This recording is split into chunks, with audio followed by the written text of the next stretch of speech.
Your email box and your letter box has been crammed the last few days, and you've probably got some pretty creative things in there as well. It is officially silly season as the things go down to the wire, and so we have encouraged all of our supporters and those of other campaigns to keep it on message and on the task at hand. So if you ever do have a question about a candidate, any candidate, or any of their positions, we encourage you to go ask them. And there's a lot of misinformation flying around out there, so go to the source. If it doesn't ring true, probably isn't.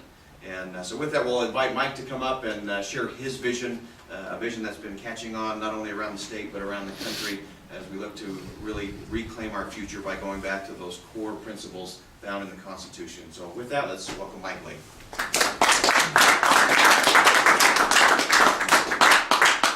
Thank you, Boyd, and thanks to Carol for setting this up, and thanks to all of you for joining us today. I've decided to run for the U.S. Senate because I think the federal government's too big and too expensive.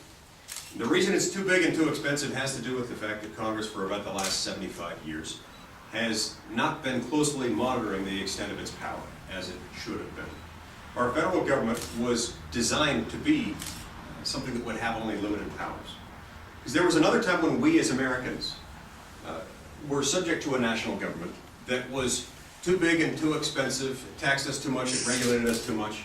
It was so distant from the people that it was slow to respond to their needs. And it was not terribly respectful of laws passed by local legislative bodies. We find ourselves in a similar position again today. And we're reminded of what the Founding Fathers came to understand and what we have learned again as Americans, which is that national governments become tyrants to one degree or another unless their powers are carefully checked. And that's true whether the national government in question is headed by a king on the one hand or an elected president on the other hand, or even by an elected president who thinks he's a king. Any of those things will lead to tyranny unless we carefully check their power. That's why our Founding Fathers came up with a document that would carefully limit the power of the federal government to just those things that only a national government can do, and that powers that have to be exercised by a national government in order for that national government to foster the development of a nation, a single nation. There's one part of the Constitution that outlines the powers that Congress is supposed to have. It's Article 1, Section 8. Unfortunately, it goes overlooked a lot of the time. It doesn't get discussed nearly as much as it should in schools or in the public debate, and I'm trying to change that. When you look at Article 1, Section 8, and I encourage everyone to read it. If you forget everything else I say today, fine. Just remember one thing. Read Article 1, Section 8. It'll take you about 2 minutes. What it tells us is that Congress's powers are pretty basic. Congress has the power to provide for our national defense, to declare war, to regulate interstate and foreign trade, to regulate immigration, to enact laws protecting trademarks and copyrights and patents, to adopt a uniform system of weights and measures, to create a bankruptcy law system, and just a few other things closely related to those powers. It doesn't have the power to redistribute wealth, to rob Peter to pay Paul. It doesn't have the power, at least in my copy of the Constitution, to bail out failing banks and automobile companies.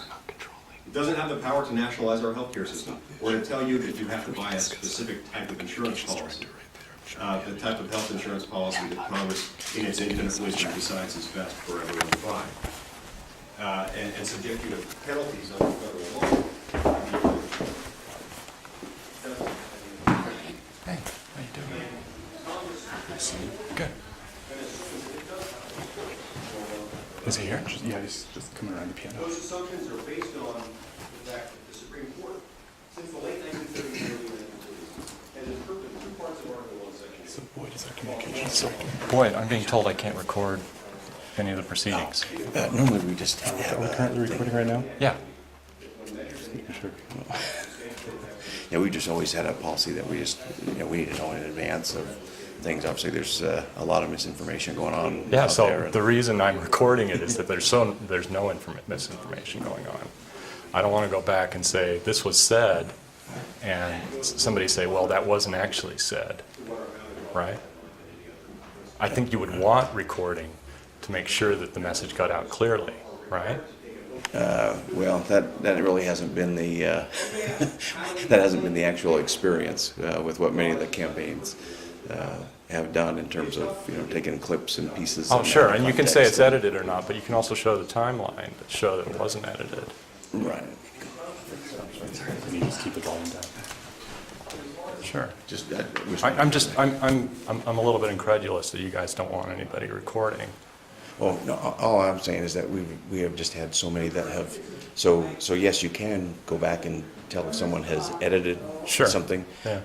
but that rarely gets done, as what gets, posted on a YouTube or on somebody's, website or whatever. So it's, again, our experience has been that we've had more people with, secret recordings and things going I'm on not there. secret about this at all, as you can see, I'm No. holding it up. And No, we understand that. It's just that we like to make sure that we know that ahead of time. So Obviously, if I would have asked before I came in and said, can I record, what would you have said? then we would have taken a look at it. We'd obviously want to see your delegate or what group. I'm not you're a with or whatever. delegate, I'm just an interested citizen that wants to learn more about Mike Lee. Okay. Well, that's, we've always done our policy's always been in advance. We've gotten some pretty creative stories, as you can imagine. Sure. So, everything from law research to, Well, You no know, law training, research so- going on here. I'm just telling you that I'm an interested citizen, I want to ask him some questions. And I'd like to make sure I get those answers straight.